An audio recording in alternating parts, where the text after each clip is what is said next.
देखिए weight loss एक long process है जी। It's a marathon, it's not a 100 metre race.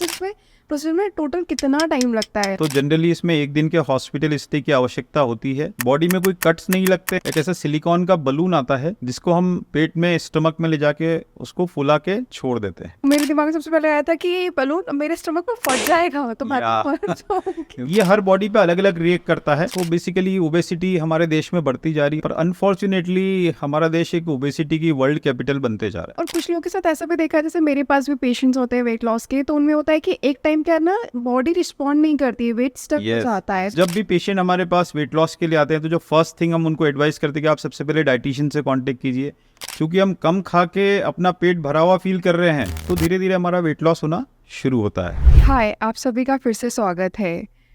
मैं आपकी होस्ट हूँ निधि अग्रवाल, डाइटिशियन इंदौर से। और इस बार हम बात करने वाले हैं बहुत ही एक इंटरेस्टिंग टॉपिक पे। तो आज हमारे जो स्पेशल गेस्ट हैं उन्हें किसी इंट्रोडक्शन की ज़रूरत नहीं है इंदौर में, फिर भी आइए मैं आपको उनसे मिलाती हूँ। डॉक्टर विशाल जैन एक यंग डॉक्टर सर्जन हैं। सर, आपका बहुत बहुत स्वागत है हमारे पॉडकास्ट पे। Thank you so much Nidhi and welcome back. कैसे हैं आप? मैं बिल्कुल ठीक हूँ। It's been so long. Yes, it's been so long. So I'm happy that you have started this again. So I'm happy to be part of this so that we can convey अपनी बातों को हम लोगों को अच्छे से बता सकें। मुझे तो आपके बारे में बहुत कुछ पता है इतने सालों से, बट हमारे जो व्यूअर्स हैं उन्हें सर आप बताएंगे कि आपका करंटली आप कहाँ वर्किंग है और आपका अभी तक का जर्नी कैसा रहा? मैं डॉक्टर विशाल जैन हूँ। मैं लेप्रोस्कोपिक सर्जन हूँ और वेट लॉस स्पेशलिस्ट हूँ। मैं SNG hospital south Tukoganj Indore में अभी कार्यरत हूँ as a consultant laparoscopic surgeon. जहाँ तक आपने मेरी जर्नी के बारे में पूछा है तो बेसिकली मैं शुरू से ही डॉक्टर बनना चाहता था। मेरे पापा के बीच हाँ, एक्चुअली मेरे पापा भी डॉक्टर हैं और मुझे भी बचपन से यही एस्पिरेशन था। पापा को दिखा कि यार मुझे भी डॉक्टर बनना है। तो नेचुरली उस टाइम में जो आजकल नीट एग्ज़ाम होती थी उसको पहले पीएमटी एग्ज़ाम कहा जाता था। तो पीएमटी की एग्ज़ाम की तैयारी की और ईश्वर की मेहरबानी थी कि मैंने स्टेट टॉपर रहा हूँ पीएमटी का मैं। तो 1993 में मैंने पीएमटी में टॉप किया। तो इंटेलिजेंट का आपने अच्छा वर्ड कहा है, लेकिन बेसिकली हम लोग सब एक मीडियोकर लोग हैं। ये कॉम्पिटिटिव एग्ज़ाम्स होती है, इसमें डिफ्रेंशिएट यही करता है कि कौन लग के शिद्दत से मेहनत से रखता है। तो वो इंटेलिजेंट तो बहुत ही कम लोग होते हैं, आइंस्टीन जैसे कुछ लोग हुए हैं, बाकी तो हम सब नॉर्मल लोग होते हैं। अपनी मेहनत से सब लोग आगे बढ़ते हैं। तो वहाँ से मेरी जर्नी की शुरुआत हुई। MBBS मैंने किया MGM मेडिकल कॉलेज इंदौर से। उसके बाद फिर MS का अगेन एग्ज़ाम होता है, तो उसमें भी मैंने MP में फ़र्स्ट सीट लिया सर्जरी का, MS सर्जरी का प्री PG एग्ज़ाम्स के थ्रू। और MS अपना कंप्लीट करने के बाद फिर मैंने KEM हॉस्पिटल मुंबई में 2 साल तक काम किया है। Amazing. And royal college of surgeons of Edinburgh England से मैंने एक MRCS का क्वालिफिकेशन किया है। स्ट्रासबर्ग उस टाइम में जाना एक बहुत बड़ा अचीवमेंट रहा होगा। Yes it's a very big achievement for me and my family. साथ ही साथ स्ट्रासबर्ग यूनिवर्सिटी फ्रांस से भी मैंने डिप्लोमा किया है। तो ये सब क्वालिफिकेशंस करने के बाद then I started working in Indore, our own city. तो that's how I started my journey and here I am today.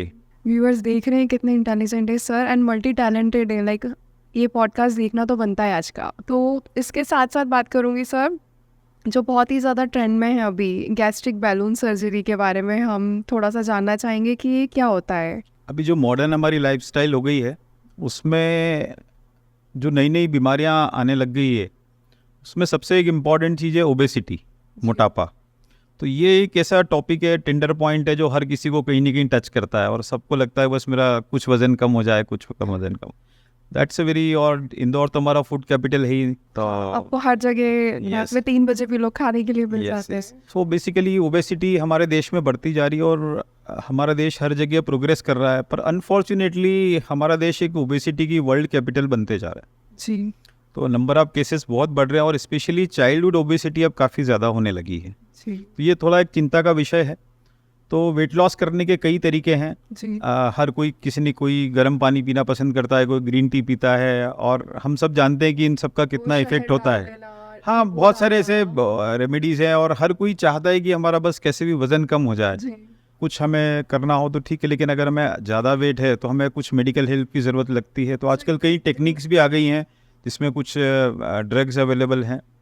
एक गैस्ट्रिक बलून करके प्रोसीजर है जिसके बारे में मैं आपसे भी बात करने वाला हूँ। बेरेट्रिक सर्जरी भी होती है जिनका काफ़ी ज़्यादा वेट होता है, जिनका बॉडी मास इंडेक्स BMI जिसको हम कहते हैं वो करीबन 35-40 से ज़्यादा होता है, तो उन्हें फिर ऑपरेशन की भी आवश्यकता होती है।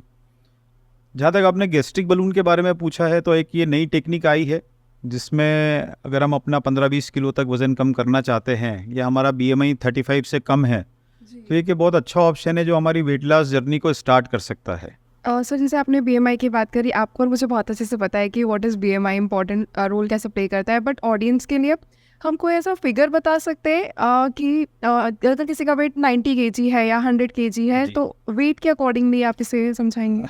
बहुत अच्छा क्वेश्चन पूछा आपने कि व्यूअर्स को मैं बताना चाहता हूँ कि BMI हमारा बॉडी मास इंडेक्स होता है। तो अगर हम एग्जांपल की बात करें, तो अगर हम अमिताभ बच्चन जी के लिए बात करते हैं, तो आज उनका अगर 80 kg वेट है, चूंकि उनकी हाइट अच्छी है तो उनके लिए वो नॉर्मल है, लेकिन जया मैडम के लिए वही वेट ज़्यादा हो जाता है। She becomes in a category of obesity. That's how we take the BMI। It is a ratio of height and weight. तो नॉर्मली हमारा BMI 25 तक BMI नॉर्मल होता है। 25 to 30 is a overweight category and more than 30 is the obesity category. So grade 1, grade 2, grade 3 depending on the BMIs। तो हम इसके ज़्यादा detail में नहीं जाते हुए हमें इतना ध्यान रखना है कि हाइट और वेट का जो रेशियो होता है उसे हम BMI कहते हैं। उससे हम जज कर सकते हैं कि उसी वेट के लिए कोई व्यक्ति ओवरवेट भी हो सकता है और उसी हाइट में अगर ज़्यादा है तो वो नॉर्मल भी हो सकता हाँ, है। किसी को भी ऐसे जज नहीं करना है, हर इंसान को अपना BMI चेक करना बहुत ज़रूरी है। जहाँ तक गैस्ट्रिक बलून के बारे में मैं आपसे बताना चाहता हूँ कि अगर हमारा BMI करीबन 30 है और हमें 15 से 20 किलो या 30 से 35 की कैटेगरी में वेट लॉस करना चाहते हैं, तो जनरली हम लोगों की सभी की एक स्टार्टिंग में हम लोग कोशिश करते हैं कि हम डाइटिंग पे जाते हैं, हम लोग एक्सरसाइज करते हैं, लेकिन हम लोग सही तरीके से अनसुपरवाइज तरीके से या गूगल की मदद से शुरू करते हैं तो वो शायद इफेक्टिव नहीं होती है। तो उस केस यस तो उस केस में जो एक मैं मैसेज सभी को देना चाहता हूँ कि हमेशा एक्सपर्ट की सलाह लेना हेल्पफुल होता है। अगर आप डाइट के बारे में कुछ चाह रहे हैं तो आप डाइटिशियन से कांटेक्ट कीजिए। आप एक्सरसाइज करने जा रहे हैं तो जिम के ट्रेनर से कांटेक्ट कीजिए, तो वो आपको सही सलाह देंगे और आप सही डायरेक्शन में फिर अपने एफर्ट्स कर पाएंगे। तो जहाँ तक ये गैस्ट्रिक बलून का सवाल है, तो एक ये सिलिकॉन का बलून आता है, इस ब्रोशर में उसके बारे में पूरी जानकारी दी गई है। तो एक ऐसा सिलिकॉन का बलून आता है जिसको हम इंडोस्कोपी की प्रक्रिया के द्वारा, इंडोस्कोपी मतलब मुंह से दूरबीन के द्वारा उस बलून को, खाली बलून को हम लेके जाते हैं, पेट में स्टमक में ले जाके उसको फुला के छोड़ देते हैं। तो ये हमारे स्टमक का 50 to 60% एरिया ऑक्यूपाई कर लेता है।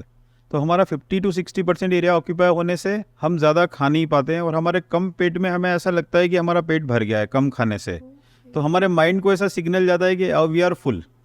चूँकि हम कम खा के अपना पेट भरा हुआ फील कर रहे हैं, तो धीरे धीरे हमारा वेट लॉस होना शुरू होता है। तो ये बहुत ही अच्छी टेक्निक है और इसका सबसे बड़ा एडवांटेज ये है कि इसमें कोई ऑपरेशन की आवश्यकता नहीं होती है, क्योंकि हम कोई भी सर्जरीज करते हैं तो हमें पेट में कट्स लगाने पड़ते हैं या स्टिचेस आते हैं।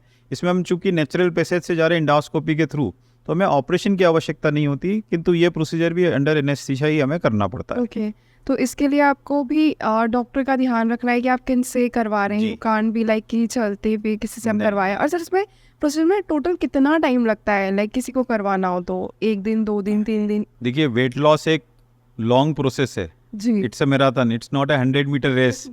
तो ये चीज़ हमें ध्यान रखना है कि it is not a short term thing है, क्विक फिक्स नहीं है ये। This is a proper medical procedure which is going to help you kick start your weight loss journey. So मैं बहुत केयरफुल इन वर्ड्स को use कर रहा हूँ, क्योंकि ये एक वन टाइम सोल्यूशन नहीं है कि आपने कर लिया और आपका सारा काम हो गया। तो इसके लिए आपको इसके साथ जो डॉक्टर इंस्ट्रक्शंस देते हैं वो फॉलो करना बहुत ज़रूरी है। नहीं तो क्या होता है कि हम लोग अपना वेट लॉस भी कर लेते हैं और शायद उसको कभी मेंटेन नहीं कर पाते हैं। तो ये जो प्रोसीजर होता है, आपको जो आपके डॉक्टर हैं उनके सुपरविजन में ही करना है, उनके एडवाइस के हिसाब से ही करना है और क्वालिफाइड आदमी से ही इसके लिए कांटेक्ट करना है जो इसके बारे में आपको सही और सटीक जानकारी दे सके। सर 1 दिन में ये प्रोसीजर हो जाता है या इसमें 1 हफ्ते का टाइम लगता है, या कौन कौन से ऐसे पैरामीटर्स है जिसपे हमें पहले काम करना होता है? पहले हम पेशेंट का पूरा हिस्ट्री लेते हैं, उनका एग्जामिनेशन करते हैं और अगर वो पेशेंट इस प्रोसीजर के लिए सूटेबल है तो ही हम उसका इस प्रोसीजर के लिए सिलेक्शन करते हैं।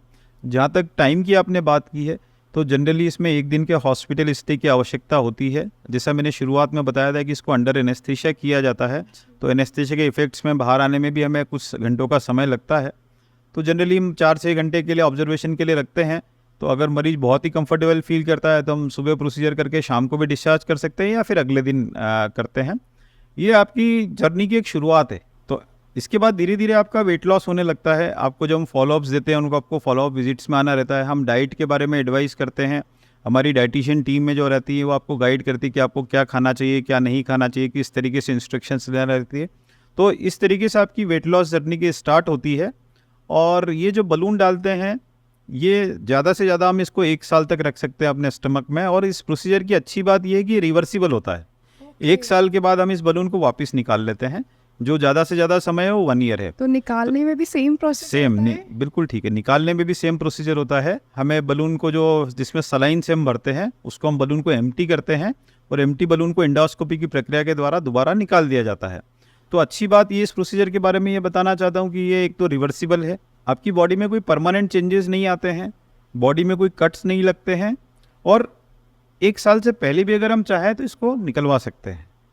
तो ये इसका एक बहुत ही खासियत है। दूसरी चीज़ ये होती है कि मैंने बताया कि कोई भी प्रोसीजर होता है वो एक it's not like a cake walk. ये हर पेशेंट अलग होता है। तो कुछ बलून जब हम डालते हैं तो शुरू में पेशेंट को 2-3 दिन इंटॉलरेंस होता है, कुछ नौशिया होता है, कुछ वॉमिटिंग होता है या हल्का सा पेट दर्द हो सकता है। पर चूंकि मरीज को इसके बारे में हम पहले से जानकारी देते हैं तो वो इसको समझता है और टॉलरेट कर पाता है। तो ये सिम्टम्स कॉमन है? हाँ, ये सिम्टम्स कॉमन है जनरली। यस, बिल्कुल आपने सही कहा कि जनरली ये मैक्सिमम मरीजों में देखे जाते हैं, पर 2 या 3 दिनों में वो सेटल हो जाते हैं और टॉलरेबल होते हैं। तो it's a part of game. हाँ, अगर आपको डराए फैमिली मेम्बर्स कि अरे भाई तूने ये करवा लिया था, ये हो रहा है, तो नहीं, इट्स वेरी कॉमन सिम्टम्स। और आपको प्रॉब्लम होता है तो अगेन आपको अपने डॉक्टर से जाके Yes, इमीडिएटली absolutely. कंसल्ट करना है। एब्सोल्युटली। तो जैसा मैंने ये बताया कि बलून एक रिवर्सिबल प्रोसीजर है। जी। तो इसमें बलून का जो सलाइन का वॉल्यूम होता है वो हम पेशेंट की प्रोफाइल देख के, पेशेंट का स्टमक का कैपेसिटी कितना है और उसको कितना वेट लॉस करना है, उसके हिसाब से हम इसमें सलाइन फिलअप करते हैं। तो जनरली हम फर्स्ट गो में 400 to 450 ml 500 ml तक सलाइन फिलअप करते हैं एंड मैक्सिमम हम लोग इसको 1 लीटर तक भर सकते हैं। बट वो हम स्टेजेस में करते हैं, फिर वो depending on the weight loss of the patient, response of the patient, we go about that. Sir, इसमें एक और चीज़ मेरे दिमाग में आ रही है अभी, इसमें मेल और फीमेल का कोई क्राइटेरिया होता है या मेल फीमेल को लेके कुछ डिफरेंशिएशन होते हैं? बॉडी रिस्पॉन्ड करती है कुछ अलग तरीके से? अब आज के ज़माने में मेल फीमेल में कोई डिफरेंस बचा नहीं है, तो न वही चीज़ हमारे प्रोसीजर पे भी लागू होती है कि सब समान है इस प्रोसीजर के लिए। तो ऐसा कोई मेल फीमेल का अलग से कोई डिफरेंस नहीं है, बस एक ही चीज़ है कि इंस्ट्रक्शंस को ठीक से फॉलो करना होता है। ठीक है। ये तो बहुत अच्छी बात है और ये बहुत अच्छा मैं कहूँगी कि जो लोग वेट लॉस नहीं कर पाते हैं, जिनसे खाने पे कंट्रोल नहीं होता है, उसके लिए आपको सर से मिलना है और आप अपना सर्जरी प्लान कर सकते हैं। तो सर, जिस तरह से मैं इस फील्ड में हूँ तो हम लोग ये चीज़ें बहुत पहले से सुनते आ रहे हैं। जैसे आपने बात कही थी कि सर्जरीज और भी होती है, तो इसके मिथ्स भी बहुत सारे हैं। लोग इसे करवाने से डरते हैं। एक बार वो पीडियाट्रिक के लिए चले जाएंगे जो ज़्यादा हार्मफुल होता है कई बार, क्योंकि आपका पैटर्न चेंज हुआ, फिर से आपने वेट पुट ऑन कर लिया। तो इसको लेके भी लोगों के दिमाग में मिथ्स होते होंगे, आपके पास पेशेंट्स आते होंगे, किस तरह के मिथ्स होते हैं और क्या रहता है? जी बिल्कुल। देखिए, हर प्रोसीजर के प्रोज एंड कॉन्स होते हैं। तो there is not a one procedure which fits और एवरी पेशेंट। जी। So we have to individualise the patient कि भी हमें प्रोसीजर को पेशेंट में फिट नहीं करना है। पेशेंट के लिए कौन सा प्रोसीजर इंपॉर्टेंट है वो हमें सिलेक्ट करना है। तो दैट इज़ दी तो selection is the most important criteria in our medical field. You choose the right patient. So जब भी पेशेंट हमारे पास वेट लॉस के लिए आते हैं तो जो फर्स्ट थिंग हम उनको एडवाइस करते हैं कि आप सबसे पहले डाइटिशियन से कांटेक्ट कीजिए, अपनी लाइफ स्टाइल को देखिए, अपनी फूड हैबिट्स को चेक करिए। डाइटिशियंस आपकी पूरी लाइफ स्टाइल को और डाइट को एनालाइज करते हैं, फिर वो आपको गाइड करते हैं। वहाँ से और फिजिकल एक्टिविटी के कॉम्बिनेशन से आप अगर अपना वेट लॉस नहीं कर पा रहे हैं तो ये हम रिकमेंड करते हैं कि आप गैस्ट्रिक बलून के बारे में विचार करें। जब हम लोग मरीज को देखते हैं तो नेचुरली आपने मिथ्स के बारे में बोला, तो हर चीज़ के लिए कई तरह की भ्रांतियाँ होती है। सबसे पहले तो चीज़ मेरे दिमाग में आई थी जब मैंने पहली बार सुना था, व्हेन आई वाज इन मोहक, है ना, जब मैंने अपना जस्ट इंटर्नशिप फेज में थी। तो मेरे दिमाग में सबसे पहले आया था कि बलून मेरे स्टमक में फट जाएगा तो मैं तो मर जाऊंगी। बहुत ही अच्छा आपने पूछा है कि ये सभी के दिमाग में आता है जनरली। ये मैं आपको शायद बताना भूल गया कि ये सिलिकॉन मटेरियल का बलून होता है, जो मेडिकल ग्रेड सिलिकॉन होता है उसका बलून बना होता है। तो जनरली ये बस्ट नहीं होता है, और चूंकि ये स्टमक में रहता है, स्टमक में एसिड भी होता है, तो ये एसिड रेजिस्टेंट बलून होता है, तो एसिड के इन्वायरमेंट में भी रहता है, तो जनरली ये बस्ट तो नहीं होता है। तो ये मिथ तो ठीक नहीं है। बट येस ऑफ कोर्स कुछ जैसे नौशिया वॉमिटिंग का मैंने आपको प्रॉब्लम बताया था, तो कुछ कॉम्प्लिकेशंस, इसको हम कॉम्प्लिकेशन ही बोलेंगे, but I think it's a part of game which settles down in 2 to 3 days। But generally speaking major complications नहीं होते हैं। तो एक तो आपने ये बलून के बारे में बताया कि बस्ट तो नहीं हो जाता, तो वो तो नहीं होता है। और भी कई भ्रांतियाँ होती है कि भाई ये हमारे पेट में अल्सर तो नहीं क्रिएट कर देंगे, ये हमारे पेट में कहीं जाके अटक तो नहीं जाएगा। तो जनरली इस तरह की कोई प्रॉब्लम्स नहीं होती है, बहुत प्रैक्टिकली देखने में नहीं आती। इसके लिए हम जो प्रिकॉशनरी मेडिसिन भी देना है वो भी हम साथ में को प्रिस्क्राइब करते हैं। और सबसे जैसे मैंने शुरुआत में भी बताया था कि इसमें फॉलोअप्स बहुत इंपॉर्टेंट है, कि अगर आपको कोई भी प्रॉब्लम हो रहा है, कोई भी तकलीफ हो रही है, तो फिर अपने डॉक्टर से आप कंसल्ट जरूर करें। डॉक्टर से कंसल्ट करना इम्पोर्टेंट है। तो जो मिथ्स एक ये भी रहता है कि लोग आते हैं बोले साहब आप तो कर दीजिए सब ठीक हो जाएगा, तो इट्स नॉट लाइक दैट। इसके साथ साथ आपको अपने डाइट का, फिजिकल एक्टिविटी का और अपनी लाइफस्टाइल पे उस पर भी काम करना है, क्योंकि जो कोर है इन सब चीज़ों का वो अपनी लाइफस्टाइल है। तो ये बलून हमें एक अपॉर्चुनिटी देता है कि आज हमारी वेट लॉस प्रोग्रेस अगर रुक गई है, तो इस जर्नी को एक किक स्टार्ट देने के लिए बहुत अच्छा ऑप्शन है। आज हम वेट लॉस के लिए ट्राई करते हैं, जैसा आप शुरू में बताया, कोई ग्रीन टी लेता है, कोई गर्म पानी पीता है, कोई जो भी करना चाहते हैं, कोई अलग अलग तरह की रोटियां खाना शुरू कर देते हैं, कोई ये बंद कर देते हो। There are so many things which everybody will try. एक लिमिट तक हम करते हैं, हमारा 1-2 किलो वेट लॉस होता है, then we become frustrated exactly कि यार मेरा, देन एक वो स्टेज आती है यार मेरा तो कुछ नहीं हो सकता है। हाँ, कुछ नहीं हो सकता है, कुछ के चक्कर में फिर से हम वही खाना Yes. शुरू कर देते हैं और वही सेम रूटीन पे हम Yes, चले जाते हैं। Exactly. So that's a very common thing, और ये सभी के साथ होता है। तो ये एक बलून हमें अपॉर्चुनिटी देता है कि जैसे ही हमें से फर्स्ट मंथ हमारा 4-5 किलो वेट लॉस होता है, देन वी बिकम रियली ओह मेरा कुछ हो सकता है। हाँ, और कुछ लोगों के साथ ऐसा भी देखा है, जैसे मेरे पास भी पेशेंट्स होते हैं वेट लॉस के, तो उनमें होता है कि एक टाइम क्या ना बॉडी रिस्पॉन्ड नहीं करती है, वेट स्टक हो Yes, जाता है, तो exactly. उसमें भी वो लोग इस चीज़ का हेल्प एग्जैक्टली। तो that is the main advantage of this gastric balloon, की जो आपकी एक वेट लॉस स्टैटिक हो गया है, स्टेगनेंट हो गया है, ये उसको किक स्टार्ट देता है, ये उस जर्नी को फिर से शुरुआत करता है। और जैसे ही आपको रिजल्ट दिखने लगते हैं, वो चाहे लाइफ का कोई भी फील्ड हो, वेट लॉस हो या दूसरा, जहाँ हमें रिजल्ट दिखते हैं वी गेट मोर मोटिवेटेड कि नहीं यार अब मैं कर सकता हूँ। तो पेशेंट भी अब अपना डाइट के लिए और कॉन्शियस हो जाता है। जैसे ही 2 लोग बोलते हैं अरे आप क्या कर रहे हो, आपका वेट लॉस हो गया है, पतले लग रहे हो, यस। क्या तो किया ये जो 2 लाइनें हैं, ये जो मतलब पेशेंट का पूरा पर्सपेक्टिव और एटीट्यूड चेंज कर देती है। और वही कोई बोल दे अरे मोटी लग रही हो, क्या किया है तुमने, yes. बहुत खा पी रही हो ना, Yes. कुछ काम नहीं कर। So that's how this balloon goes about it। और जैसा मैंने बताया कि इसको अपनी आवश्यकता के हिसाब से हम छोटा भी कर सकते हैं और बड़ा भी कर सकते हैं। तो हम 1 महीने के बाद आपका असेसमेंट लेते हैं कि आपका कितना वेट लॉस हुआ, आपका टारगेटेड वेट लॉस कितना है। सपोज आपका targeted weight loss 15 to 20 kg है, और आपका 8 या 9 किलो वेट लॉस होने के बाद हो सकता है कि 1 से 1.5 महीने के बाद आपका वेट लॉस स्टेगनेंट हो जाए बलून के साथ भी, या आपकी डाइट पहले से थोड़ी सी बढ़ने लगे। तो ये बलून की खूबसूरती है कि एडजस्टेबल बलून है। जिस तरीके से हम इसको छोटा कर सकते हैं, बड़ा कर सकते हैं, निकाल सकते हैं, वैसे ही हम इसके अंदर सलाइन का वॉल्यूम और भी बढ़ा सकते हैं। तो अगर हमें और वेट लॉस करना है तो हम इसके अंदर सेम प्रक्रिया के थ्रू और भी सलाइन डाल के इस बलून को और ज़्यादा फुला सकते हैं, ताकि हमारा और वेट लॉस होने लगे। इस पे एक और क्वेश्चन मेरे दिमाग में आ रहा है सर अभी, कि जैसे नॉर्मल जब पेशेंट डाइट फॉलो करता है तो साइंटिफिकली कहते हैं कि 2 to 3 kg वेट लॉस होना चाहिए, बट डिपेंड करता है कि पेशेंट की कंडीशन क्या है। तो इस सर्जरी के थ्रू आइडियली आप बताएंगे हमें कि कितना एक एवरेज वेट लॉस होता है या होना चाहिए? जी देखिए, एवरेज वेट लॉस अगर हम वर्ल्ड के डाटाज लेते हैं, स्टैटिस्टिक्स देखते हैं, तो करीबन 15 to 20 kg average weight loss है वर्ल्ड का। 1 महीने में? नॉट इन दी 1 month, नहीं, ओवर द पीरियड ऑफ से 6 to 8 months, नॉट इन अ। इतना अगर 1 महीने में इतना वेट लॉस होता है तो it is harmful for the body. तो the best part of this procedure it is not a rapid weight loss, it is a gradual weight loss. So that gives you an opportunity कि आपकी body भी उस weight loss की condition को धीरे धीरे adjust कर सके। ओके, तो इनिशियली 1 महीने में शायद 3-4-5 kilo depending on patient to patient. हाँ, वही मतलब 2 to 5 kg का ब्रैकेट लेके फिर स्लोली। सो बहुत अच्छा तरीका है, पता है, नई डाइट फॉलो हो पा रहा है, नई एक्सरसाइज हो रही है, तो बस गैस्ट्रिक बैलेंस सर्जरी करा लो। I suggest you must go. So that is one of the options. एक और चीज़ मेरे दिमाग में आ रही है सर इसके साथ साथ, जैसे कि बहुत सारे पेशेंट्स ने भी आपसे ये क्वेश्चन किया होगा, इट्स वेरी पर्सनल क्वेश्चन, और हमारे व्यूअर्स के दिमाग में भी आ रहा होगा, जब कोई भी मेल या फीमेल ये सर्जरी कराता है गैस्ट्रिक बैलून, तो क्या उनकी पर्सनल लाइफ इससे इफ़ेक्ट होती है?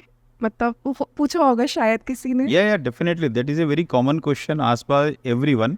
जनरली इसकी एक खूबसूरती है कि हमारे शरीर पे कोई कट नहीं लगता है, कोई निशान नहीं रहता है। दूसरा, हम स्टमक के अंदर डालते हैं एंडोस्कोपी, आपके नेचुरल प्रोसीजर, मुंह से डाल रहे हैं हम लोग, तो ये आपका नेचुरल पैसेज है। आपके स्टमक में बलून है, किसी को मालूम ही नहीं कि बलून है, तो किसी को कोई आप जब तक आप खुद नहीं बोलेंगे किसी को कि मैंने बलून डलवाया, किसी को जानकारी नहीं है। आप पहले से जैसे नॉर्मली चल सकते, उठ सकते, घूम सकते हैं, you can do everything in life and normally you can perform all the activities जो आप कर सकते हैं।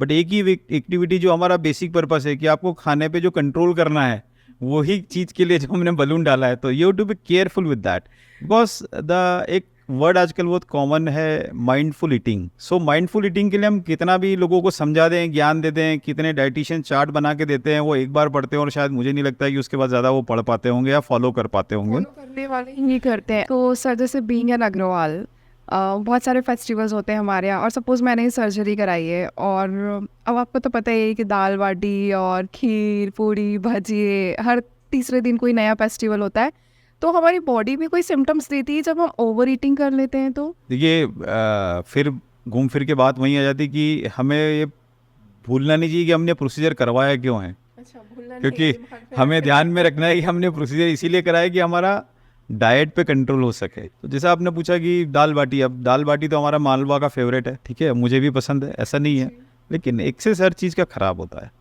तो बलून जैसे ही आप ओवर ईटिंग करने लगेंगे तो यू स्टार्ट फीलिंग नॉशेटिंग, या ज़्यादा खाएंगे तो आपको वॉमिटिंग होने लगेगा, तो दैट गिव्स अ सिग्नल कि you are full, you need not to eat much.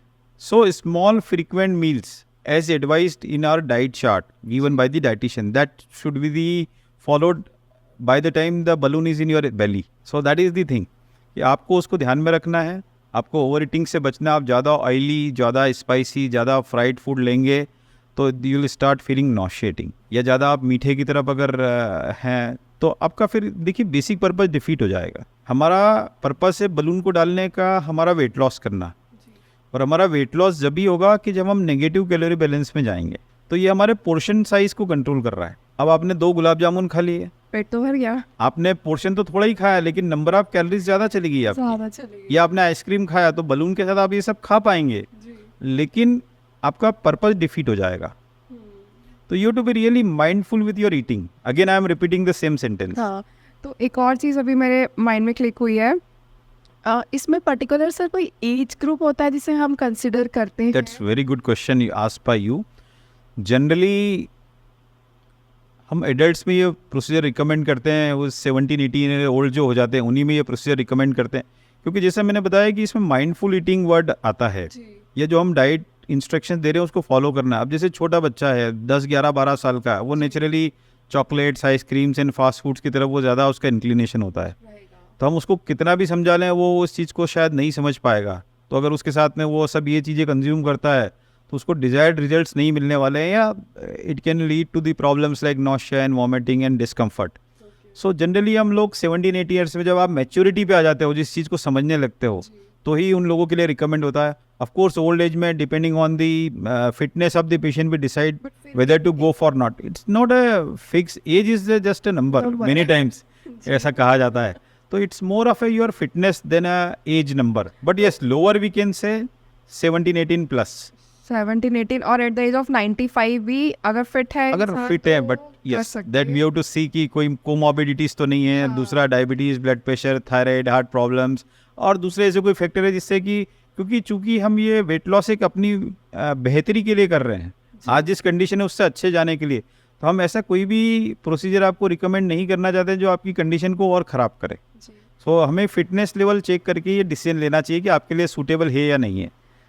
एक और चीज़, जैसे हम बात कर रहे हैं, इंडिया जो है अभी डायबिटीज़ कैपिटल 2025 की बहुत सारे आर्टिकल्स आए थे, बात हुई है, और जो ओवरवेट है वो कहीं ना कहीं लीड करता है टूवर्ड्स दी डायबिटीज़। ये भी हम सबको कहीं ना कहीं समझ में आ गया है। तो अब एक और इसमें एक चीज़ होती है सर कि जब भी किसी पेशेंट को डायबिटीज़ होता है तो सबसे पहले मेडिसिन की अगर कंडीशन ना है, उसको इंजेक्शंस की ना ज़रूरत है इंसुलिन की, तो हम ये बोलते हैं कि भैया आप अपना वेट लॉस कर लो, तो आपकी डायबिटीज़ कंट्रोल हो जाएगी या विद द टाइम आपका मेडिसिन्स बंद हो जाएगा। तो क्या इस कंडीशन में अगर कोई इंसान है जिसको डायबिटीज़ हुआ है, रिसेंटली उसको डायग्नोज हुआ है, उसका HbA1c हाई आया है और उसका वेट ज़्यादा है और ये प्रोसेस कराना चाह रहा है, तो इज़ इट पॉसिबल कि हम उस कंडीशन में कर सकते हैं? या जो जिन्हें टाइम हो गया थोड़ा सा डायबिटीज़ डिटेक्ट हुए और वो मेडिसिन पे आ गए हैं but they want to lose, but खाने पीने से नहीं हो सकता, तो क्या वो भी ये करवा सकते हैं? निधि, आपने बहुत अच्छा पॉइंट रेस किया है। डायबिटीज़ एंड ओबेसिटी दोनों के लिए हमारे इंडिया में केसेस बढ़ रहे हैं और इसके लिए एक टर्म है डायबेसिटी, डायबिटीज़ प्लस ओबेसिटी, जी that becomes a sort of metabolic syndrome. तो मैं ज़्यादा इसको डिटेल और मेडिकल टर्म्स में नहीं जाना चाहूँगा, just in a word to know diabesity is a problem. तो मोस्ट ऑफ द टाइम जो डायबिटीज़ होती है ओवरवेट लोगों में देखी जा रही है, ओबीस लोगों में देखी जा रही है। और आप किसी भी तरीके से अपना वेट लॉस कर लेते हैं, not with the gastric balloon, by any means, significant weight loss से 15% of your weight, excess weight, जी तो मोस्ट ऑफ द टाइम हमारा डायबिटीज़ रिवर्स हो जाता है। और एक बहुत इंटरेस्टिंग चीज़ मैं आपको बताना चाहता हूँ कि आप ये ब्रोशर देख रहे हैं, इसमें एक फोटोग्राफ लगा हुआ है, तो आई am the live example, I got it done for my self. ये गैस्ट्रिक बलून प्रोसीजर मैंने भी अपने लिए किया है और the indication for doing it was a diabetes, even I am diabetic. Seriously? Yes, seriously. So I become, because I have a good family history of diabetes. मेरे दादाजी को, दादी जी को, नाना जी को, नानी जी को, पापा को, मम्मी को, सभी को डायबिटीज़ है। तो नेचुरली मुझे ये विरासत में मिली है, तो मुझे भी अपनी डायबिटीज़ हो गई। चूँकि I was overweight, my weight was 79 kg, so I decided to go for this wonderful procedure. तो ये this is my before photographs and this is my after photograph. So I got it done for my self.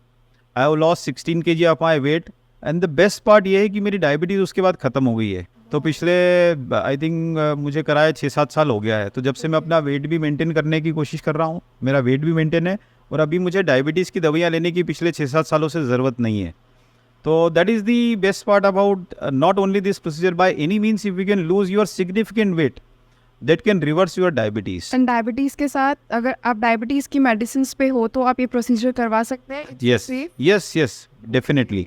और अभी मुझे कोई diabetes की दवाइयाँ लेने की आवश्यकता नहीं है। टाइम डायबिटीज़ आपका लाइफ में कंट्रोल हो सकता है, बट उसके लिए आपको प्रिकॉशंस रखने पड़ेंगे। जी, और एक और एडवांटेज ये है कि न केवल हमारा वेट लॉस हो रहा है और डायबिटीज़ कंट्रोल हो रही है, जैसे जैसे हमारे शरीर में डायबिटीज़ का ड्यूरेशन बढ़ता है तो उसके साथ होने वाले कॉम्प्लिकेशंस के चांसेस भी बढ़ जाते हैं। जैसे हार्ट डिसीजेज है, किडनी का इशू है, लीवर की प्रॉब्लम्स है, अपना आईज का, रेटिना का प्रॉब्लम है, तो हम सारे नीज का प्रॉब्लम, तो ये सारे प्रॉब्लम्स को भी हम एक तरीके से पोस्टपोन कर रहे हैं। अगर हमारा डायबिटीज़ और वेट कंट्रोल में रहेगा तो ये चीज़ें हमसे दूर रहेगी। तो it's a big advantage, it's a big advantage कि आप केवल वेट लॉस नहीं कर रहे हैं, आपके साथ बाकी चीज़ों को भी आप कंट्रोल कर रहे हैं। और सबसे एक इम्पॉर्टेंट चीज़ है कि पॉजिटिव सेल्फ इमेज जो आती है आपकी, एक आपका जो कॉन्फिडेंस लेवल बूस्टअप होता है, क्योंकि जनरली आपका वेट ज़्यादा होता है या आपको रहता है, यू बिकम लिटिल फ्रस्ट्रेटेड। हाँ, सोशल मीडिया का ज़माना हो गया और सभी लोग एक दूसरे को इंस्टेंट मिल रहे हैं, तो अरे यार तुम मोटे लग रहे हो थोड़े से, इंस्टेंटली हम लोग बोलने में चूकते नहीं है। तो कहीं ना कहीं हर एक इंसान बहुत ज़्यादा कॉन्शियस हो गया, भले वो 2-5 kg ओवरवेट है या उसको कुछ पर्सनल इश्यूज है, पर हमें वो नहीं पता होता है किस वजह से इंसान वो चबी लग रहा है या कुछ भी सही कि यार। तो ये बहुत अच्छी चीज़ है कि आपने पॉइंट रेस किया, चूँकि तो ये देखिए ऊपर वाले ने सबको एक स्ट्रक्चर दे के भेजा है और जैसा ऊपर वाले ने बनाया, we have to accept it. तो एक तो हमें किसी को पर्सनल कमेंट्स करने से बचना चाहिए, क्योंकि हमें नहीं मालूम कि वो अपनी किस लाइफ जर्नी से गुजर रहा है, किस प्रॉब्लम से गुजर रहा है। का छोटा सा कमेंट उसको एक मोटिवेट भी कर सकता है और उसके कानों में हमेशा के लिए जहर भी घोल सकता है। वेट लॉस के लिए, मतलब ओवरवेट के लिए बात करें तो ये ज़्यादा बढ़ रहा है, मतलब घर वाले पर्सनली कमेंट कर देते हैं आपको, फ्रेंड्स है, सोसाइटी है, तो सबको ध्यान रखना है कि प्लीज़ कमेंट नहीं करना है। और यही सारी चीज़ें कहीं ना कहीं शायद लीड करती है और टूवर्ड्स दी सुसाइड जो cases. Yes yes yes, absolutely. ये बहुत लॉन्ग चेन है जिसके बारे में मैं बात कर रही हूँ, सर आप एग्री करेंगे, बट ये मैटर कर रहा है। आपकी पर्सनल लाइफ, आपकी शादी, आप कहीं ना कहीं सोसाइटी को और देश को एक गलत साइड में लेके जा रहे हैं। तो जैसा मैडम ने पॉइंट आउट किया है, तो हमें इन सब कमेंट्स करने से बचना चाहिए and rather we should try and motivate the person कि भाई आप अपना जर्नी में आगे बढ़े। एंड वी अगर देखिए हम किसी की हेल्प नहीं कर सकते तो हमें कोई ऐसा काम नहीं करना चाहिए जो उसको और परेशान करे। परेशान करे। जी। तो इसी से एक और चीज़ याद आई कि हमने इसके तो आप लोग सोशल वर्क भी आपने सर बहुत किया है, और सर बहुत ज़्यादा सोशल वर्क करते हैं, मतलब बहुत ज़्यादा। इस चीज़ के लिए तो हम लोगों को एकदम इंस्पिरेशन है। जब मैंने अपने कैंप्स करना स्टार्ट किए थे देख के, तो सर आप अपने सोशल वर्क के बारे में थोड़ा सा हमें कुछ बताएंगे? देखिए जहाँ तक सोशल वर्क का सवाल है, आज जो हमारा जो देश भारत है, इसकी सबसे बड़ी खूबसूरती है कि हमारा सोशल सामाजिक स्ट्रक्चर जो बना हुआ है, जी आज हमें बनाया किसने? हमारी सोसाइटी ने बनाया। हम हमारी सोसाइटी के लिए हैं। तो एक जो कंसेप्ट है giving back to the society, जी कि हमें ऐसे खुशी होती है कि हम अपने समाज के लिए, अपने लोगों के लिए, अपने देश के लोगों के लिए कुछ कर सकें। कर पा रहे हैं। मेरे पास सारी क्वालिफिकेशंस थी, मेरे पास यूके की क्वालिफिकेशन है, मैं चाहूँ तो कहीं पे भी अपना प्रैक्टिस कर सकता हूँ। जी। But I love my country, तो मुझे तो यही काम करना है, अपनी सोसाइटी में, समाज में करना है। इंदौर तो में रहना हाँ, इंदौर में ही रहना है, बिकॉज आई लव इंदौर। और तो इंदौर का खाना, इंदौर के लोग, इंदौर का शहर, देखिए अपना शहर सबको पसंद होता है। पसंद तो होता हम कहीं ना कहीं इस समाज से जुड़े रहना चाहते हैं, हम सोशल वर्क भी करना चाहते हैं। तो हम लोग जैसे आपने कैंप्स भी ऑर्गेनाइज किए थे, तो वहाँ पे भी हमें सेवाएं दे के बहुत खुशी होती है। उसी तरीके से हम लोग हेल्थ टॉक्स लेते हैं काफ़ी, जी जो सोसाइटी जो है वहाँ पे जाके अपनी अवेयरनेस इज़ मोस्ट इम्पॉर्टेंट, क्योंकि सही मैसेज लोगों तक जाना बहुत ज़रूरी है। मैं कई न्यूज़पेपर्स में आर्टिकल्स भी लिखता हूँ, कई मैगजीन्स में आर्टिकल्स भी लिखता हूँ, हेल्थ आर्टिकल्स। और मैंने अपना एक यूट्यूब चैनल भी बनाया है, डॉक्टर विशाल जैन इंदौर, तो जिसमें आपको, जैसे आपको हर्निया का प्रॉब्लम है, अपेंडिक्स का प्रॉब्लम है, पथरी का प्रॉब्लम है, या कोई भी ऐसी कॉमन प्रॉब्लम, और आपके बारे में कई विचार होते हैं, कई मिथ्स होते हैं, तो आपको सही जानकारी प्राप्त हो सके, तो उस चैनल पे के माध्यम से मैंने 10-10, 15-15 मिनट के कुछ इंटरव्यूज़ हैं, कुछ टॉक्स हैं, तो जिससे आपको उसके बारे में सही जानकारी मिल सके। तो अगर हम किसी को एक सही गाइडेंस दे सकें, तो ये भी बहुत बड़ा सोशल वर्क है। हम किसी को गुमराह न करें। सर को thank you so much sir ये इनिशिएटिव लेने के लिए। चूँकि हमारी हिंदी भाषी कंट्री है, जी तो कई बीमारियां ऐसी, आज इंग्लिश में इतना लिटरेचर अवेलेबल है, लेकिन हिंदी गूगल पे मिल जाता है, या हो रहे तो गूगल में Yes. बता देगा, सॉरी गूगल, बट कि मैं तो मरने वाली हूँ 2 दिन में। लेकिन हिंदी में इंफॉर्मेशन बहुत कम अवेलेबल है। तो इसी को ध्यान में रख के मैंने कि सर्जरी गाइड करके एक बुकलेट का लॉन्च किया है। ये मैं अपने पेशेंट्स को फ्री में डिस्ट्रीब्यूट करता हूँ, तो जो भी आते हैं। तो इसमें जो हमारी कॉमन सर्जिकल प्रॉब्लम्स है, जैसे किसी को अपेंडिक्स के बारे में जानकारी चाहिए, कोई मुझे पास हर्निया, बेसिकली मैंने बताया कि मैं सर्जन हूँ, तो ये गैस्ट्रिक बलून के साथ साथ मैं लैप्रोस्कोपिक सर्जरी करता हूँ, जिसमें पेट के हर्निया के, अपेंडिक्स के, गॉल ब्लैडर के और स्टोन्स के हम लोग ऑपरेशंस करते हैं। तो आपके मन में उन लोगों चीज़ों को लेके भी कई सवाल होते हैं। जी बहुत से लोग तो होता है, और एज के साथ हर्निया और ये चीज़ें। हमारा ऑपरेशन कब होगा, कैसा होगा, ऑपरेशन के बाद क्या होगा, कब टाँके कटेंगे, कब हमें दिखाना आना होगा, तो इन सब चीज़ों के लिए भी हमें सब जानकारी, तो एक हर इसमें बुकलेट में सारी हिंदी में इन्फॉर्मेशन दी है। वैसे ही हमारी पेट एक रोग चीज़ और जी। है कि ये बुकलेट हमें कहाँ मिल जाएगी अगर हमारे व्यूअर्स को ये ऑर्डर करना है तो? आप कभी भी एसएनजे हॉस्पिटल में आके अपनी कॉपी कलेक्ट कर सकते हैं। एसएनजी हॉस्पिटल इंदौर में आपको आके कलेक्ट करना रहेगा, ये ऑनलाइन नहीं अवेलेबल है, आपको सिर्फ और सिर्फ हॉस्पिटल से मिलेगा। जी, साथ ही साथ एक ये पेट रोग संबंधी जानकारी भी, क्योंकि एसिडिटी, गैस, कॉन्स्टिपेशन और इसकी भी बहुत ज़्यादा कॉमन प्रॉब्लम्स है। तो इस कॉमन प्रॉब्लम के लिए भी एक ये छोटा सा ब्रोशर है, जिसमें आपके खान पान के बारे में और हमें लाइफस्टाइल के बारे में कैसे देना चाहिए, डिस्प्ले में भी बताएंगे हम। तो ये सारी इन्फॉर्मेशन दी है। और जहाँ तक आपने एक सोशल वर्क का सवाल आपने किया था, एक चीज़ मुझे अपने इंदौर के ट्रैफिक को देख के जो लगती है हमेशा, कि जो इंदौर के ट्रैफिक की स्थिति आज हम ही लोग सभी देख रहे हैं कि हम लोग कितने परेशान हैं। हर जगह कहीं ना कहीं ब्रिजेस का, अच्छी बात है कि शहर में निर्माण हो रहा है, जी लेकिन कहीं ना कहीं लगता है कि थोड़ा प्लानिंग का कुछ प्रॉब्लम होने के कारण हम परेशान ज़्यादा हो रहे हैं। तो ठीक है, कुछ समय ये भी निकल जाएगा, लेकिन हमें केवल उन लोगों को दोष दे के काम नहीं चलेगा। वो शहर की बेहतरी के लिए कर रहे हैं, लेकिन हम किसी के बारे में बोलने के पहले अपने बारे में सोचना भूल जाते हैं कि हम क्या मिस्टेक कर रहे हैं। हम लोग कितने इम्पेशेंट हो गए हैं, हमें रेड लाइट ग्रीन लाइट दिखता ही नहीं है, हमारी गाड़ी हम कहाँ पार्क कर रहे हैं। तो इन सब चीज़ों को ध्यान में रखते हुए मैंने पिछले 7 सालों से एक ये ब्रोशर है, जिसमें लिखा है गति पर ब्रेक नहीं तो हड्डी क्रेक।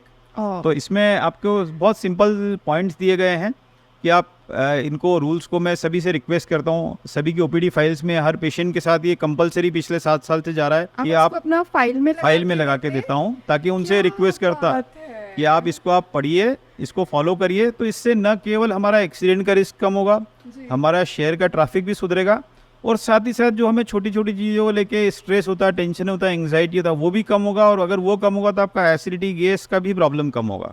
बहुत सही बात कही है सर ने, और ये रूल्स मैं तो फॉलो करने वाली हूँ, और आप लोगों को भी ये सारे रूल्स फॉलो करने हैं, ठीक है। और आपको ये कौन सा रूल अच्छा लगा ये आप कमेंट सेक्शन में ज़रूर बताना। इसके साथ एक और चीज़ आई सर, जैसे अभी हमने बात करी, तो जब लड़कियों को प्रॉब्लम होता है, जैसे उन्हें शादी से पहले सिस्ट हो गया, पीसीओडी हो गया, ये सारी जब प्रॉब्लम्स होती हैं, तो उस कंडीशन में भी ये सर्जरी कितना हेल्पफुल रहता है, क्योंकि लड़कों का फिर भी चल जाता है, पर कहीं ना कहीं आज भी सोसाइटी में है कि एक लड़की जब थोड़ी सी ज़्यादा मोटी होती है तो ये बहुत ऐसे पर्सनल क्वेश्चन है, बट बहुत सारी लड़कियां फील करती है कि ऐसे शादी ना होना एक रीज़न होता है। थोड़ा डूबियस चीज पूछी है आपने बेसिकली। पहले तो आपने बताया कि हम लोग सब बराबर हैं, फिर बोला लड़कियों को थोड़ा ज्यादा प्रॉब्लम, लड़कों को भी नहीं चलता है। नहीं, क्यों लड़कों आपको ऐसा होता है क्या? सबको बराबर है, हमें भी ओवरवेट नहीं चलेगा, लड़कियों को भी नहीं चलेगा, it's same for everyone. But जो आपने I will come to the things कि अगर आपको लड़कियों को जल्दी कर हाँ देते हैं। जज लड़कियों को जल्दी करते हैं, बट लड़कों को भी उतना ही जज किया जाता है, क्योंकि मैं लड़का हूँ इससे तो मैं भी इस चीज़ को फील करता हूँ। Everybody is judged by the similar standards in this society. हो सकता है लड़कियाँ उसको माइंड ज़्यादा करती हों, बट एनीवे अगर ये सिस्ट का प्रॉब्लम है या पीसीओडी का प्रॉब्लम है तो उसके साथ भी ये प्रोसीजर किया जा सकता है, बट वो हमें गायनेकोलॉजिस्ट के कंसल्टेशन के साथ ही आगे बढ़ना रहता है कि हमारी वैरायटी क्या है। तो अगर हमें वेट के कारण ये सारे सिम्टम्स आ रहे हैं तो नेचुरली वेट लॉस से उन प्रॉब्लम्स में भी हमें फ़ायदा मिलेगा। लेकिन अगर ये वेट से रिलेटेड नहीं है तो फिर वो गायनेकोलॉजिस्ट की ओपिनियन के हिसाब से हमें उस चीज़ में आगे बढ़ना रहता है। ठीक है सर, तो ये तो हो गया है। और इसमें एक और चीज़, जैसे कि बहुत सारी सर्जरीज मैंने अपनी लाइफ में होते हुए देखी है, काफ़ी बहुत सालों में जहाँ पे मैं वर्किंग थी।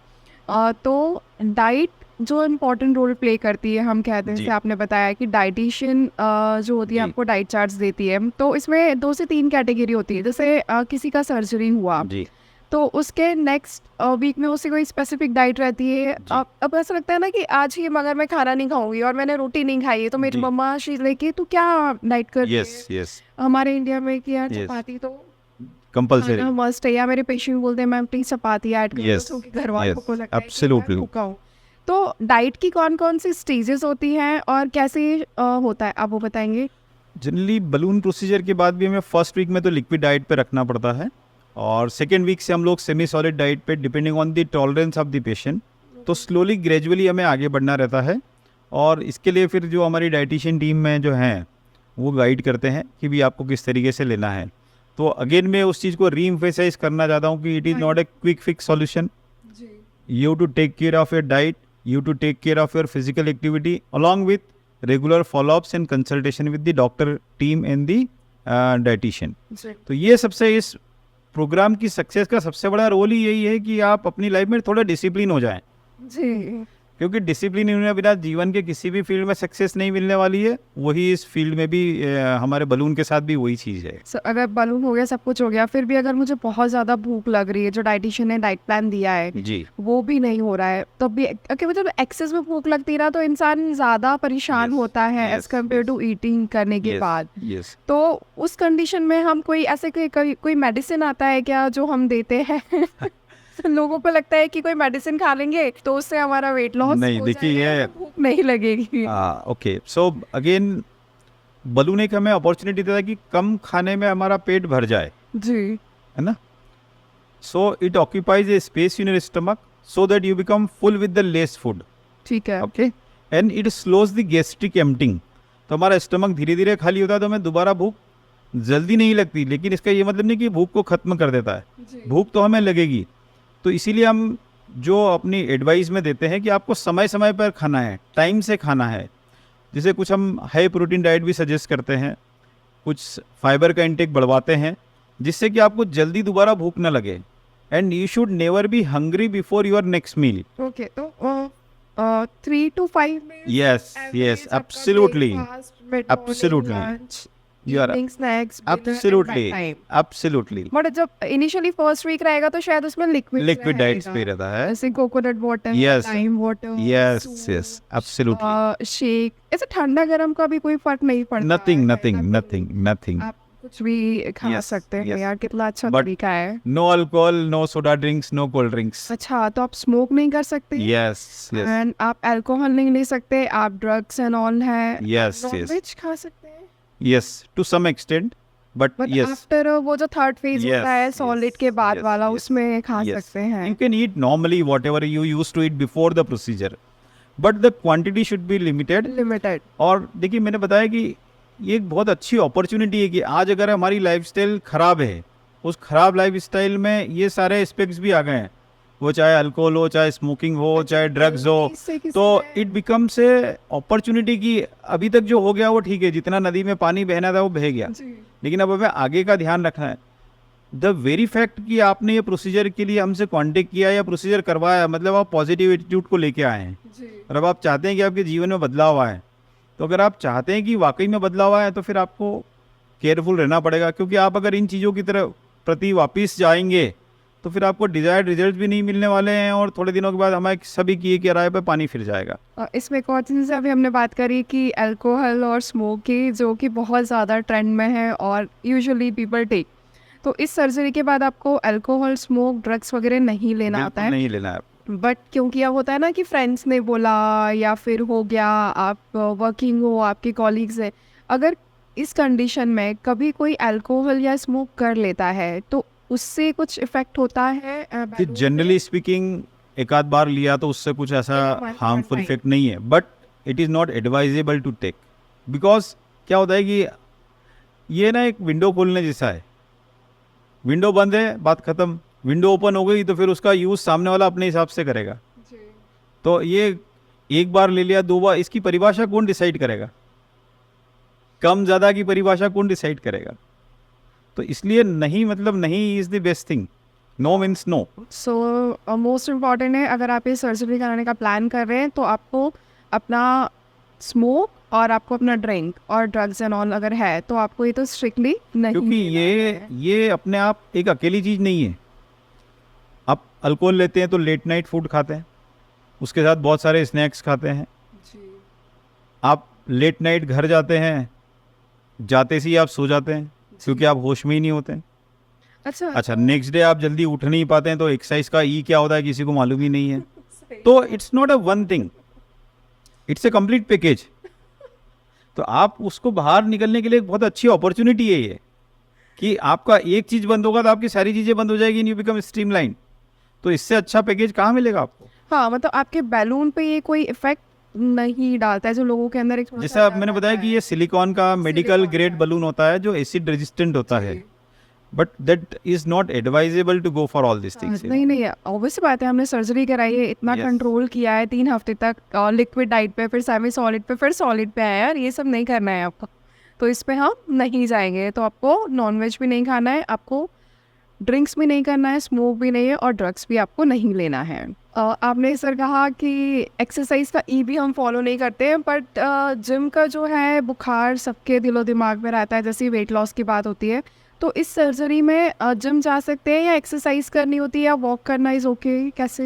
देखिए मैंने जैसा कहा कि बाहर से हमें कुछ मालूम ही नहीं है। जी इस बलून का इंपॉर्टेंस हमें जब भी समझ में आएगा जब हम खाने जाएंगे, जब हम ओवर ईटिंग करेंगे तो ये हमें सिग्नल देगा कि आप ओवर ईटिंग कर रहे हैं।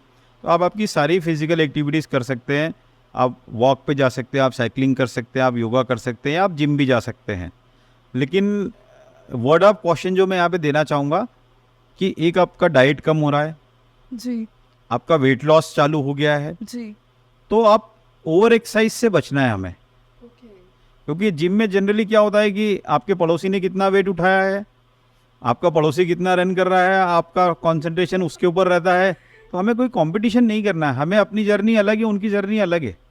तो जो भी हमें करना है लाइट फिजिकल एक्टिविटी करना है और ट्रेंड इंस्ट्रक्टर की उसमें सुपरविजन में ही करना है हमें। तो आइडियली जो कहते हैं कि 30 to 45 मिनट का एक्सरसाइज या कोई भी फिजिकल एक्टिविटी आप Yes. 5 days in a week करते Yes, हैं, जो साइंटिफिकली absolute. हम लोग रिकमेंड करते हैं, एब्सोल्युटली और वही फॉलो करना है। वही फॉलो करना है। And the most important thing, listen to your body first, कि आपका शरीर आपसे क्या बोल रहा है, आपकी बॉडी आपसे क्या बोल रही है। You don't try to overstretch your body. आपको ऐसा लग रहा है कि I am feeling little tired, fine, you stop. जरूरी नहीं कि हमें 30 मिनट्स या 10,000 स्टेप्स और ये सब फिगर्स आपको परेशान कर देंगे। हाँ, और एक चीज़ जैसे आप एग्री करेंगे सर कि जैसे लोग आते हैं कहते हैं कि वेट लॉस का जर्नी स्टार्ट किया है, तो एक दिन तो कर लिया 10,000 स्टेप, 2 दिन कर लिया 10,000, तो क्या एक्सेस में वर्कआउट करने से भी हमारा वेट लॉस नहीं होता है, ये इफेक्ट करेगा? Yes absolutely. मैंने कहा कि हर बॉडी अलग होती है, कौन सी बॉडी किस चीज़ को रिस्पॉन्ड कर रही है ये बॉडी स्ट्रक्चर पे डिपेंड करता है। तो one formula fits for everybody is not there. Generally 80-20 का जो फिटनेस रूल है जी कि 80% role is for diet and 20% role of physical activity. तो इस रेशो को आप बहुत ज़्यादा चेंजेस नहीं कर सकते। जी तो हमें अपना गोल देखना है कि हम ये कर किस लिए रहे हैं। क्या हमें मॉडलिंग करना है, हमें क्रिकेटर बनना है, तो हमारा एक गोल अलग हो सकता है। लेकिन अगर हमारा एक आम व्यक्ति है, अपने ऑफिस जाना है या अपने कॉलेज जाना है, तो हमें तो केवल फिट रहना है। तो हमें उतना ही एक्सरसाइज करना जो हमारी बॉडी के लिए ज़रूरी है। Over doing for anything is not required. Consistency बहुत ज़्यादा Consistency is ज़रूरी है। आप भले ही 2 किलोमीटर का वॉक करें एवरीडे, बट वो 2 किलोमीटर आपका लगातार होना चाहिए, तभी आपको अच्छे रिजल्ट्स जी। मिलेंगे। जी तो बहुत सारी इन्फॉर्मेशन सर ने हमें दी है, तो हम सर से पूछते हैं सर आपके कोई पेशेंट है जिनकी सक्सेस स्टोरी आप हमारे साथ शेयर करना चाहेंगे, कुछ बताना चाहेंगे? देखिए, एक पेशेंट की सक्सेस स्टोरी तो मैं खुद ही हूँ, जो मैं आपसे ऑलरेडी पहले ही शेयर कर चुका हूँ। तो आई am the live example sitting in front of you. तो चूँकि मेरा अपना वेट लॉस हुआ है और एमपी में मुझे ये प्रोसीजर इतना पसंद आया था, तो I started this procedure in MP. I am the first person to start this procedure in MP. और मैंने खुद का किया है। ये एक पेशेंट और हैं, ये भी डॉक्टर हैं, इन्होंने अपना अच्छा वेट लॉस किया है और नाउ स्टिल, ये भी 7-8 साल पहले की बात है और अभी तक फिट हैं। इसमें एक पेशेंट और हैं जिन्होंने अपना 33 kg वेट लॉस किया है। 33 यस 33 kg। और एक पेशेंट है मेरी जिन्होंने 49 kg वेट लॉस किया है इस प्रोसीजर के थ्रू। कितने time 49 kg, that is in a span of 11 months। तो all credit goes to that patient, not to the balloon, not to the me. Dedication उनका यस, उनका डेडिकेशन बहुत था, क्योंकि जैसा मैंने शुरू में बताया कि इसका 15 to 20 kg average weight loss है। जी तो ये तो मैंने अपने पेशेंट की सक्सेस स्टोरीज के बारे में बताया। एक चीज़ मैंने और कहा था कि ये हर बॉडी पे अलग अलग रिएक्ट करता है। जी तो मेरे कुछ पेशेंट्स ऐसे भी हैं जिनका 3-4 किलो से ज़्यादा वेट लॉस नहीं हुआ है। ओके तो मेरे 3-4 पेशेंट्स ऐसे भी हैं जिनका बहुत ज़्यादा वेट लॉस नहीं हुआ, क्योंकि उन्होंने हमारी इंस्ट्रक्शन को ठीक से फॉलो नहीं किया जी और उनकी बॉडी ने इस प्रोसीजर को उस तरीके से रिस्पॉन्ड नहीं किया, क्योंकि हर बॉडी अलग अलग होती है। फॉलो ही नहीं किया तो Yes. रिजल्ट्स नहीं तो मिलेंगे आपको। फॉलो भी नहीं किया और उनकी बॉडी ने भी रिस्पॉन्ड नहीं किया, दोनों चीज़ें होती है। जी तो हमें केवल पेशेंट को ब्लेम करना भी ठीक नहीं है, जी जी ये उनका बॉडी स्ट्रक्चर ही ऐसा है। जी और जो ये 49 kg का या 33 kg का या 40 kg का है, तो I call it is exceptional. Okay average weight loss is 15-20 kg। 15 to 20 So don't keep your expectations very high. Okay It can be very good for you or it may not be as desired by you. So yes, भी loose हो रहा Yes. है, तो which is good यार। मैं तो मतलब अगर सपोज इन फ्यूचर मैंने कभी वेट गेन किया तो मैं तो यही करवाने वाली हूँ। yes, it's a good procedure. So I think fine. ठीक है, तो लास्ट सर हमारे जितने व्यूअर्स हैं, क्योंकि बहुत सारे लोग अलग अलग जगह से बैठ के देख रहे हैं, तो आपसे वो कनेक्ट कैसे कर सकते हैं, लास्ट हमें आप ये बता दीजिए। जी देखिए, मैं SNG हॉस्पिटल साउथ तुगोगंज इंदौर में बैठता हूँ, जो गीता भवन चौराहे के पास में है। तो वहाँ पे आप कांटेक्ट कर सकते हैं। यूट्यूब पे मेरा डॉक्टर विशाल जैन इंदौर के नाम से चैनल है, जिस पे काफ़ी वीडियोस भी दिए हैं, तो आप चाहें तो उसको देख सकते हैं, उसको सब्सक्राइब कर सकते हैं, तो आपको आगे भी वीडियोस आते रहेंगे। मेरा www.drvishaljainindore के नाम से वेबसाइट है, तो उस पर आप मेरा कॉन्टेक्ट नंबर वगैरह सारा ले सकते हैं, या फिर मेरे अपॉइंटमेंट का एक नंबर है, वो मैं आपसे शेयर करता हूँ। ये आपको स्क्रीन पे डिस्प्ले जी। हो रहा है नंबर, इस तो पे आप कांटेक्ट आप उस पर कांटेक्ट कर सकते हैं, आप अपॉइंटमेंट लेके मुझसे मिल सकते हैं। आपकी कोई भी क्वेरीज हो, कोई भी डाउट्स हो, शक हो, सुबह हो, जब तक आपका क्लियर नहीं हो, आपको किसी भी चीज़ में आगे नहीं बढ़ना चाहिए। इसमें एक चीज़ और मैं बताना चाहूँगी, sir Monday to Saturday available रहते हैं, और सर का बहुत एक अच्छा इनिशिएटिव है जो सर ने पूरे पॉडकास्ट में नहीं बताया, कि ये वो कहते हैं ना, अच्छे लोगों की बहुत अच्छी अच्छी आदतें होती हैं, वो किसी को बताते नहीं हैं। तो सर का एक इनिशिएटिव ये भी है कि 4 to 5 एवरी डे, अगर आपको आपके पास पैसे नहीं है, आपको वही फाइनेंशियल इश्यूज है, आप इसमें कैपेबल नहीं हो, तो आप वहाँ 4 to 5 में सर के पास जाके फ्री कंसल्टेशन ले सकते हैं। I am more than happy to help, that is my pleasure, any time. तो ये सारी चीज़ें हैं and thank you so much sir, आज इतने शॉर्ट नोटिस पे आप आए और हमारे व्यूअर्स को और मुझे इतनी सारी इन्फॉर्मेशन दी, इसके लिए thank you so much and जय जिनेंद्र। थैंक यू सो मच जय जिनेंद्र। तो मुझे बहुत अच्छा लगा आप लोगों से बात करके, और ये ओबेसिटी की चूँकि काफ़ी कॉमन प्रॉब्लम है, तो इस पे बात करना बहुत ज़रूरी था, और मुझे बहुत मज़ा आया आपसे चर्चा करके, और उम्मीद है कि आप लोगों को भी पसंद आएगा। आपको भी आएगा। और इसके साथ साथ अगर आपको लग रहा है कोई भी क्वेश्चन आपके माइंड में आ रहा है तो आप नीचे कमेंट करके अपने क्वेश्चंस बता सकते हैं। हम आपको सर का इंस्टाग्राम हैंडल हम टैग कर देंगे, जिस पे टीम सर या मैं हम लोग उस पर रिप्लाई करेंगे। और अच्छा लगा है आपको अपने किसी लव वन के साथ शेयर करना है तो इसको शेयर करना मत भूलना। Thank you so much, take care, bye bye. Bye bye. Thank you. Thank you.